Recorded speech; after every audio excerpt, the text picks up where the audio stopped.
என்ன குழந்தைங்க எல்லாம் தயாரா இருக்கீங்களா? நான் அது அவங்க சரஸ்வதி பாட்டி வந்துட்டேன். இன்னைக்கு நாம என்ன கதை பார்க்க போறோம் தெரியுமா?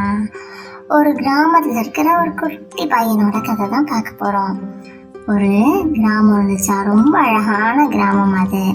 நல்ல பச்சை பசேல்னு மரங்களும் செடிகளும் இயற்கையான ஒரு சூழலும் நல்ல ஒரு ரம்யமான காற்றும் ஒரு ஆறும் ஓடிட்டு இருக்க ஒரு கிராமம் அது. அந்த கிராமத்துல அருண் அப்படின்னு ஒரு குட்டி பையன். அந்த பையன் எப்போ பார்த்தாலும் ஜங்க் ஃபுட்டு தான் சாப்பிடுவான். காலையிலனாலும் சரி, மத்தியானம்னாலும் சரி, சாயந்தரம்னாலும் சரி, இரவுனாலும் சரி, எல்லா நேரமும் ஏதாவது ஒரு ஜங்க் ஃபுட்டு மட்டும்தான் சாப்பிடுவான். நல்ல உணவுகளை, அதுவும் அந்த கிராமத்தில் கிடைக்கக்கூடிய பச்சை பசேல்னு கிடைக்கிற இந்த கீரைகள் மாதிரியான உணவுகளை தான் அவன் சாப்பிடவே மாட்டான்.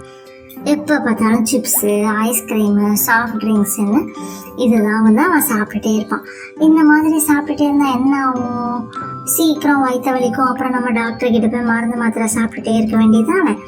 அந்த மாதிரி அவனுக்கும் ஒரு நாள் ரொம்ப கடுமையான வயிற்று வலி வந்துருச்சு. அவனால் தாங்கவே முடியல. அம்மா அப்பா அம்மா அப்பான்னு கத்திக்கிட்டே இருந்தான். சரின்னு அவங்க அம்மா அவனை ஒரு மருத்துவர்கிட்ட கூட்டிகிட்டு போனாங்க. மருத்துவர் கேட்டாரு, அருண் நீ தினம் என்ன சாப்பிட்ற அப்படின்னு. அதுக்கு அருண் தலையை குழஞ்சிட்டு சொன்னா, நான் சிப்ஸு, பிஸ்கெட்டு, ஐஸ்கிரீமு, ஜூஸு இதுதான் சாப்பிட்றேன் அப்படின்னு சொன்னான். மருத்துவர் உடனே சொன்னாரு, நல்ல உணவு சாப்பிட்டாதான் உடல் பலமா இருக்கும். இல்லைன்னா அடிக்கடி மருந்து சாப்பிட்டுட்டே இருக்க வேண்டியதா, அடிக்கடி வயிற்று வலிச்சுக்கிட்டே இருக்கும்.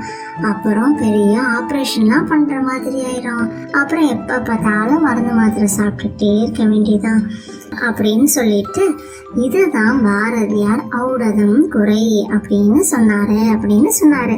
ஔடதம் அப்படின்னா மருந்துகளை குறைக்கணும். எப்படி நம்ம மருந்தை குறைக்க முடியும்? நல்ல உணவுகளையும் நல்ல ஆரோக்கியமான காற்றையும் சுவாசிக்கும் பொழுது நமக்கு மருந்துகள் மாத்திரைகள் தேவையில்லை. உணவே நமக்கு மருந்தாயிடும். உணவே மருந்து, மருந்தே உணவு அப்படின்னு சொல்லுவாங்க பெரியவங்க. நம்ம உணவுலேயே சிறந்த மருத்துவ பொருட்கள் நிறைய இருக்கு. நம்ம வீட்டில் நம்ம செய்யக்கூடிய கீரைகள், காய்கறிகள், பூண்டு, இஞ்சி, மிளகு, சீரகம் மாதிரியான வீட்டில் இருக்கக்கூடிய எல்லா உணவுப் பொருட்களுமே மருந்து பொருட்கள் தான்.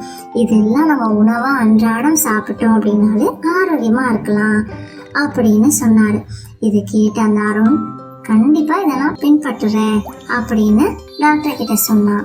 அன்னையிலேருந்து அவன் இந்த நல்ல பழக்கங்களை பின்பற்ற ஆரம்பிச்சிட்டான்.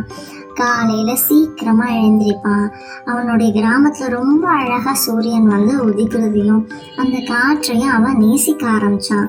அந்த சூரியனை பார்த்துட்டு கொஞ்ச நேரம் அப்படியே படிச்சுட்டு நல்ல காய்கறிகள், பழங்கள், கீரைகளாக சாப்பிட்டான். சாயந்தர நேரங்களில் அவனுடைய நண்பர்களோடு சேர்ந்து விளையாடுவான். அதே மாதிரி இரவு சீக்கிரமா தூங்க போயிட்டான். சில நாட்கள்ல அவன் ரொம்ப ஆரோக்கியமான ஒரு குட்டி பையனா மாறிட்டான். மருத்துவர்கிட்ட போக வேண்டிய அவசியமே அவனுக்கு ஏற்படல.